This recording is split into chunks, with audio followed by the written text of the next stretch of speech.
जय हिंद प्यारे बच्चों। तो स्वागत है आप सभी लोग का आपके अपने प्यारे से YouTube channel CKS online classes में। तो प्यारे बच्चों, आप सभी लोग कैसे हैं? हम आशा करते हैं कि आप सभी लोग अच्छे होइएगा और आप सभी लोग की पढ़ाई बहुत ही अच्छी तरीके से चल रही होगी। तो प्यारे बच्चों, आज की इस क्लास में हम लोग पढ़ने वाले हैं क्लास 12 भूगोल यानी जियोग्राफी के लघु एवं दीर्घ उत्तरीय प्रश्न उत्तर को, जो कि आपके फाइनल एग्जाम 2025 के बोर्ड परीक्षा में यहाँ से प्रश्न सीधा सीधा आपके परीक्षा में आएंगे।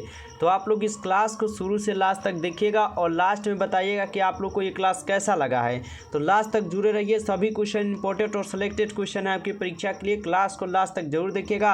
रोज रात हम लोग का 7:30 से लाइव क्लास भी चलता है। अगर आप इस चैनल पर पहली बार जुड़े तो आप चैनल को जरूर सब्सक्राइब करके ऑल पे दबाइएगा, जिससे आने वाले सभी क्लास का नोटिफिकेशन आपके पास पहुँच पाए और आप जो है इस क्लास को पढ़कर अपनी तैयारी कर पाएँ, क्योंकि आपको यहाँ पर डेली क्लास होता है। डेली बिल्कुल फ्री PDF के साथ आपकी तैयारी कराई जाती है। तो नए हैं तो जरूर सब्सक्राइब करके एक बार कमेंट में लिखिएगा I am new student sir, और क्लास के बाद आपको नंबर देंगे, उस नंबर पर आप मैसेज करके हमसे बिल्कुल फ्री PDF ले सकते हैं बाबू। तो जुड़े रहिए लास्ट तक और लास्ट में बताइएगा क्लास कैसा था बाबू। आज थोड़ा आपके साउंड में थोड़ा प्रॉब्लम होगा, क्योंकि बगल में जो है थोड़ा बजा उजा बज रहा है शादी का, ठीक है, दूसरे का शादी और बजा उजा बज रहा है, इसलिए दिक्कत हो रहा है। चलिए कोई बात नहीं, हम क्लास पर ध्यान देंगे बाबू, ज़्यादा कुछ नहीं, ठीक है। तो चलिए क्लास को स्टार्ट करते हैं। उनसे पहले आप लोग जल्दी से एक बार सभी प्यारे बाबू क्लास को भी आप लोग लाइक जरूर कीजिएगा।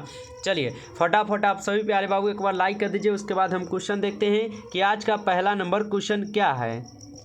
चलिए तो आज का पहला नंबर क्वेश्चन आप लोग के सामने है प्यारे बाबू की जनसंख्या का ऋणात्मक वृद्धि क्या है। सभी क्वेश्चन बाबू VVI क्वेश्चन और इंपॉर्टेंट क्वेश्चन आपकी परीक्षा के लिए लास्ट तक क्लास को आप लोग जरूर देखिएगा। हाथ जोड़ कर निवेदन है सभी प्यारे बाबू से, ठीक है।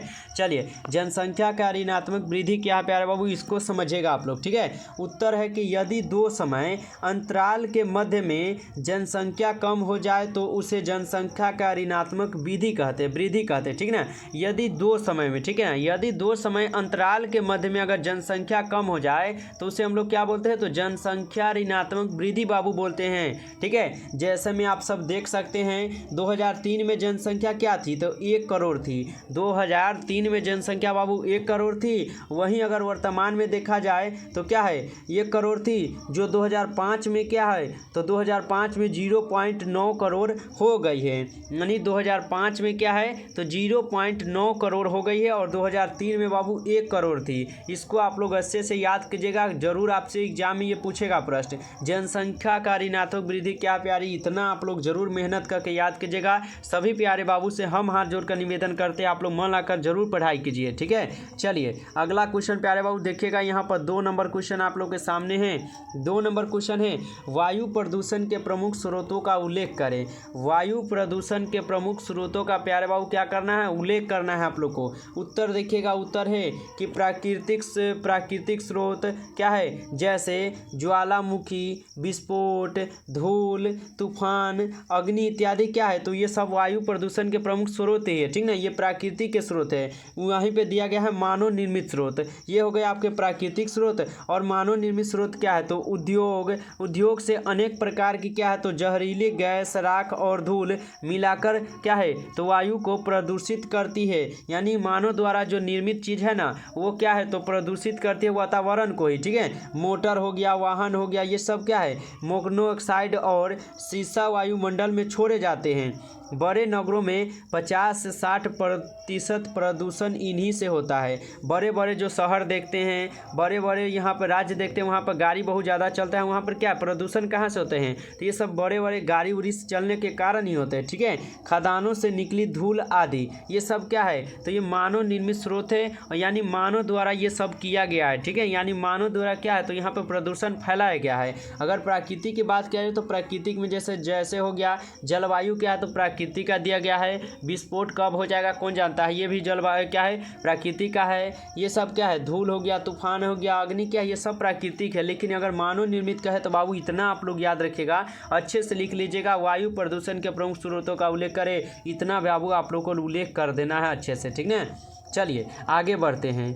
चलिए, तो यहाँ पर 3 नंबर क्वेश्चन आपके सामने आ चुका है प्यारे बाबू। 3 नंबर क्वेश्चन क्या है, कृषि घनत्व क्या है, ठीक है। कृषि घनत्व प्यारे बाबू क्या है, इसको समझिएगा आप लोग, ठीक है। उत्तर है कि प्रति वर्ग मील या वर्ग किलोमीटर की कृषि क्षेत्र में लगे लोगों की संख्या को कृषि घनत्व कहते हैं। कृषि घनत्व क्या है, तो प्रति वर्ग मील या वर्ग किलोमीटर की कृषि क्षेत्र में लगे लोगों की संख्या को हम लोग कृषि घनत्व कहते हैं। अर्थात कृषि में लगी जनसंख्या और कुल कृषि क्षेत्र के अनुपात को कृषि घनत्व कहा जाता है बाबू। जैसे आप लोग देख सकते हैं कृषि घनत्व, तो कृषि में क्या है, तो संलग्न जनसंख्या कृषि क्षेत्र है।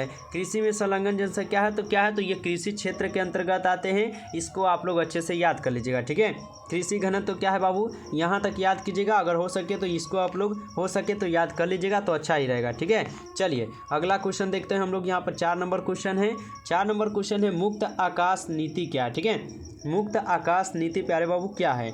उत्तर है कि मुक्त आकाश नीति, तो इसके तहत प्रत्येक देश को सदस्यों देशों की उड़ानों को तय संख्या में क्या है, तय संख्या में अपने हवाई मार्गों से गुजरने की अनुमति देती है, ठीक ना, यानी अनुमति देनी होती है, ठीक है। याद रखिएगा, इसे उसका क्या है, तो पैसिव कोटा कहा जाता है। ये कोटा संबंधित सदस्य देश के क्या है, भौगोलिक आकार के मुताबिक तय किया जाता है। यह नीति से क्या है, सदस्य देशों को एक दूसरे की सीमा में क्या है, तो हथियार बंद विमानों से सुरक्षा प्रदान करने के लिए सैन्य सुविधा उपलब्ध कराती है। ये मुक्ति आकाश नीति, ठीक है। यानी मुक्त आकाश नीति क्या है बाबू लोग, इतना आप लोग मेहनत कीजिएगा तो याद होगा, नहीं मेहनत कीजिएगा तो याद भी नहीं होगा, और एग्जाम में तो नहीं लिखा पाएगा। ये तो छोड़िए दीजिएगा, जब याद नहीं कीजिएगा तो कहाँ से लिखेगा, ठीक है। इसलिए याद करना बहुत ज़रूरी है। चलिए अगला क्वेश्चन, अगला नंबर क्वेश्चन 5 नंबर क्वेश्चन है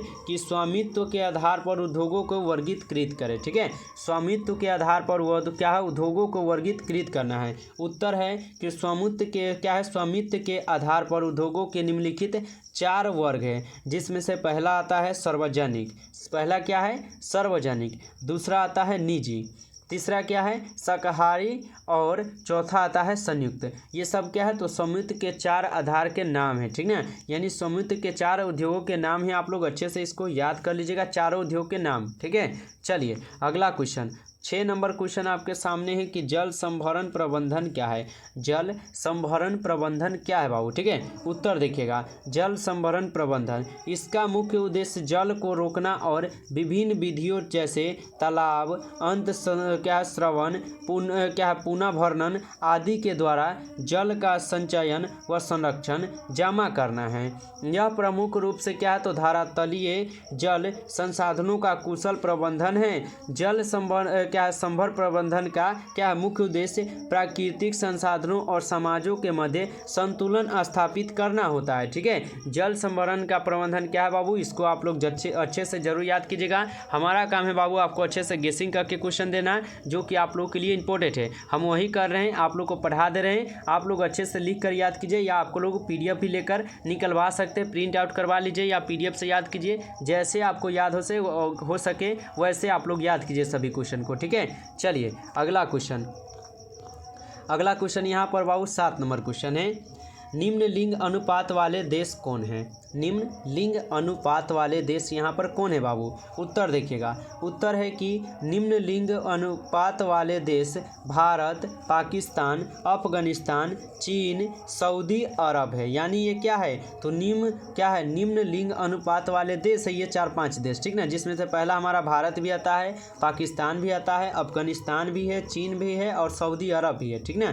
याद रखिएगा आप लोग। जैसे देख सकते हैं कि USE में 100 स्त्रियों पर 311 पुरुषों दर्ज किया गया है। यानी 100 स्त्री अगर मान लीजिए है तो वहाँ पर 311 को पुरुष, यानी स्त्रियों की संख्या क्या है, कम है बाबू लोग, ठीक ना। चलिए अगला क्वेश्चन देखिएगा, साक्षरता से आप क्या समझते हैं। साक्षरता से प्यारे बाबू आप क्या समझते हैं। उत्तर देखिएगा, उत्तर है साक्षरता का अर्थ पढ़ने लिखने की क्षमता से है बाबू। साक्षरता का अगर सीधा सा बात बोले तो ये पढ़ने लिखने की क्षमता से साक्षरता का अर्थ होता है, ठीक है। अलग अलग देशों की क्या है साक्षरता अलग अलग मानक के होते हैं, यानी अलग अलग देश में जाइएगा तो अलग अलग के साक्षरता होंगे और देखने को मिलेगा। ठीक है, भारत में राष्ट्रीय साक्षरता मिशन के अनुसार अगर कोई व्यक्ति अपना नाम लिखने तथा पढ़ने योग्य हो जाते हैं तो उसे साक्षर माना जाता है। यानी भारत में क्या है, अगर कोई व्यक्ति अपना नाम भी लिखना जान जाता है ना तो वह साक्षर के अंतर्गत होगा, यानी वह पढ़े लिखे कहला जाएंगे। ठीक है, तो याद रखिएगा साक्षर से क्या समझते हैं बाबू, साक्षर आप लोग के लिए अच्छे से याद करना है, इंपॉर्टेंट क्वेश्चन है, रट जाना है। अगला क्वेश्चन यहाँ पर आप लोग का यहाँ पर कितना बाबू, तो 9 नंबर क्वेश्चन, थोड़ा छोटा करते हैं ताकि पूरा आ सके आपके लिए। चलिए 9 नंबर क्वेश्चन है, विश्व व्यापार संगठन के आधारभूत कार्य कौन कौन से है बाबू। ठीक है, विश्व व्यापार संगठन के आधारभूत कार्य कौन कौन से है, उत्तर देखिएगा। उत्तर है यह विश्व व्यापारी क्या है, व्यापार तंत्र के नियमों का निर्माण करता है बाबू। ठीक है, सदस्यों देशों के मध्य विवादों का निपटारा करता है कौन, तो विश्व व्यापार संगठन। ठीक है, यह दूर संचार और बैंकिंग जैसी सेवाओं तथा अन्य विषयों जैसे बौद्धिक संपदा अधिकार के व्यापार को भी अपने कार्यों में सम्मिलित करता है। ठीक है, सन 1948 ईस्वी में इसे गेट के नाम से बनाया गया था तथा जनवरी 1995 में इसे विश्व व्यापार संगठन WHO में रूपांतरित कर दिया गया था। इसका मुख्यालय कहाँ है, तो जिनेवा में है। ठीक है, विश्व व्यापार संगठन का मुख्यालय कहाँ है, जेनेवा में है, याद रखिएगा। स्विट्जरलैंड में स्थित है। 2005 में 149 देश इसके सदस्य थे। ठीक ना, यानी 2005 में क्या है, तो इनके 100 क्या है, तो 49 देश सदस्य थे। भारत इसके संस्थापक सदस्य में से एक है।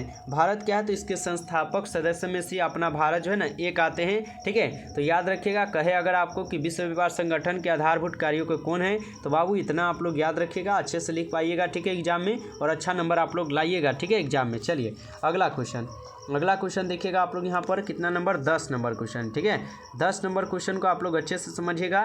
क्या है 10 नंबर क्वेश्चन, 10 क्वेश्चन है कि पतन और पोताश्रय में अंतर बताएं। पतन और पोताश्रय में आपको अंतर बताना है। उत्तर है पतन समुद्री तट पर यह जहाज़ों के ठहरने के स्थान होते हैं, ये पतन। ठीक ना, तो पतन क्या है, तो समुद्री तट पर यह जहाज़ों के ठहरने यानी रुकने का स्थान होते हैं पतन। ठीक है, पतन प्रायः अपनी पृष्ठभूमि से क्या है, रेलों व सड़कों द्वारा जुड़े होते हैं। पतन में बस्तियाँ व गोदामों की सुविधाएं क्या है, भी होती हैं। पतन में क्या है, तो गोदाम और क्या है, गोदामों की सुविधाएं, बस्तियाँ और गोदामों की सुविधाएं भी होती है पतन में। पतन क्या है, तो लैटिन भाषा के शब्द है। ठीक ना, पतन जो है ना, यह लैटिन भाषा के शब्द है, पोर्ट से बना हुआ है, जिसका अर्थ होता है प्रवेश द्वार। जिसका अर्थ बोले तो प्रवेश द्वार होता है। पतन क्या है, तो बंदरगाह में जलयान द्वारा सामान चढ़ाया व उतारा जाता है पतन द्वारा। उदाहरण में देख सकते हैं मुंबई पतन। भारत के सबसे बड़ा पतन को होता है पोताश्रय है। भारत के सबसे बड़ा अगर पतन पूछे तो पोताश्रय है। पोताश्रय में समुद्री जहाज लहरों तथा तूफानों से सुरक्षा पाने हेतु ठहरते हैं। पोताश्रय समुद्र में जहाज़ों के प्रवेश करने का प्राकृतिक स्थान है। क्या है, स्थान है। जलतोड़ दीवार क्या है, जलतोड़ दीवार पोताश्रय बनाया जाता है। जलतोड़ क्या है, तो जलतोड़ दीवार जो है ना पोताश्रय ही बनाया जाता है। आप लोग अच्छे से इसको भी याद कर लीजिएगा। ठीक है, चलिए आगे बढ़ते हैं।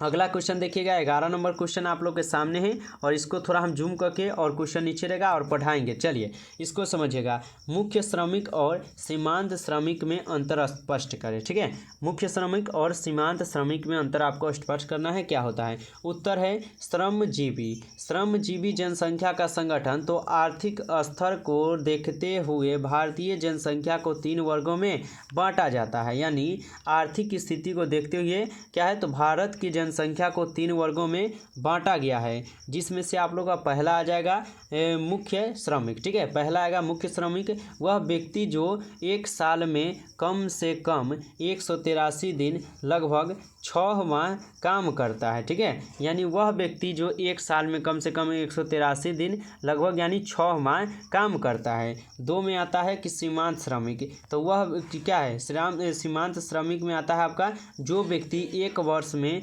183 दिन से भी काम क्या है 183 दिन से भी कम दिन काम करता है। यानी सीमांत श्रेणी में अगर बोले तो 183 दिन से कम यानी 6 महीना से कम आप काम करते हैं सीमांत श्रेणी में। अगर मुख्य श्रमिक की बात किया तो जाए तो 1 साल में कम से कम आप जो है 6 महीना तक काम करते हैं, ठीक ना। अगर सीमांत में बोले तो क्या 6 महीना से कम करते हैं, ठीक है। और वहीं पे आता है 3 में अश्रमिक श्रमिक, ठीक है। अश्रमिक जो कोई काम नहीं करता है। 2011 के अनुसार भारत में अश्रमिकों का अंश 60% तथा मुख्य और सीमांत श्रमिक दोनों का कुल मिलाकर 39.8% है, ठीक ना। यानी न काम करने वाला का 60% है और काम करने वाले और बैठने वाले दोनों को मिला दिया जाए तो 39.8% है। इसे आप लोग अच्छे से ज़रूर याद कर लीजिएगा। चलिए आगे बढ़ते हैं, ठीक है। चलिए तो 12 नंबर क्वेश्चन आप लोग के सामने आ चुका है, इसको याद रखिएगा, ठीक है। निश्चयवाद और संभववाद में अंतर स्पष्ट करें, ठीक है। निश्चयवाद और संभववाद में आपको अंतर स्पष्ट करना है। उत्तर देखिएगा, उत्तर क्या है, ठीक है। उत्तर है कि भूगोल में मानव और प्रकृति के संबंधों को भूगोलवेताओं ने अपने अपने विचारों को व्यक्त किया, ठीक ना। भूगोल में क्या है तो मानव और प्रकृति के संबंधों को यानी मानव और प्राकृतिक दोनों के संबंध के बारे में भूगोलवेताओं ने अपने अपने विचारों को व्यक्त किए हैं, यानी अपने अपने शब्द में लिखे हुए हैं, ठीक है। निश्चयवादी विचारधारा के प्रतिपादक हबोल्ट, रिटर, रेटजेल और कुमारी सैंपल है। ये क्या है तो प्रकृति को सर्वश्रेष्ठ मानते हैं, ठीक है। मनुष्य को प्रकृति के आदेश के अनुसार अपने को ढालना चाहिए। मनुष्य क्या है तो प्रकृति के आदेशों के अनुसार अपने आप को ढालना चाहिए। संभववाद विचारधारा के प्रतिपादक लूसियस फेवरेट है, ठीक ना। संभववाद विचारधारा के प्रतिपादक कौन थे तो लूसियस फेवरेट थे, विस्लान इत्यादि है, ठीक ना। इनका मानना है कि प्राकृतिक अवसर प्रदान करती है और मानव उसका उपयोग करता है। प्रकृति का मानवीयकरण किया जा सकता है। मानव अपनी क्या है तो आवश्यकताओं के अनुसार प्रकृति का उपयोग कर सकता है। मानव क्या है तो अपनी अनुसार ही प्रकृति का उपयोग जो कर सकता है। आप लोग इसे अच्छे से याद कीजिएगा। क्या क्वेश्चन बोला है कि निश्चयवाद और संभववाद में अंतर स्पष्ट आपको करना है, ठीक है। अंतर आप लोग को इतना याद करना है, अच्छे से याद कीजिएगा तो आप लोग जरूर एग्जाम में लिख पाइएगा, और नहीं याद करते हैं तो बाबू तो नहीं लिख पाएंगे, ठीक है। तो आज की इस क्लास में 12 क्वेश्चन आप लोग को पढ़ाए हैं और आप लोग अच्छे से, हमें पूरा उम्मीद है कि इसे याद जरूर कर लीजिएगा।